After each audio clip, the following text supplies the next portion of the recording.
اسمه language use، يعني استخدام اللغة، وحنعرف فيه إزاي نتكلم عن نفسنا وعن أصحابنا. يلا يا أبطال، كله يفتح page number 4. الجزء الأول read and say. أول صورة معانا البنت الجميلة دي بتقول My name is ملك.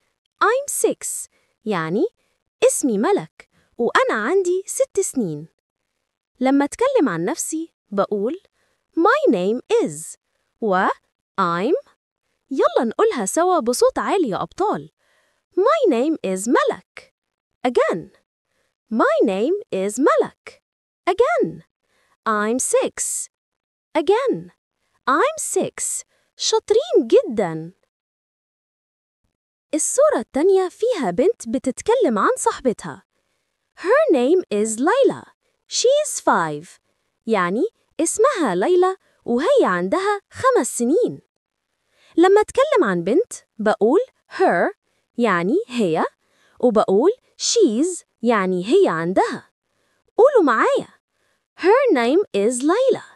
She's 5. ممتاز. الصورة الثالثة فيها ولد. His name is فارس. He's 8. يعني اسمه فارس وهو عنده 8 سنين.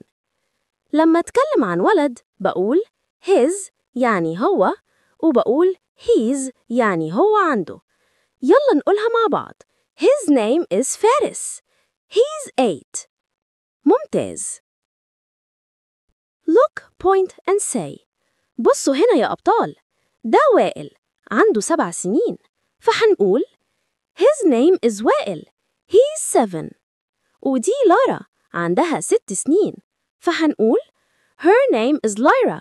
She's 6. برافو يا شطار. الجزء الثالث يلا نكتب اللي قلناه. His name is وائل. He's 7 years old. Her name is Lara.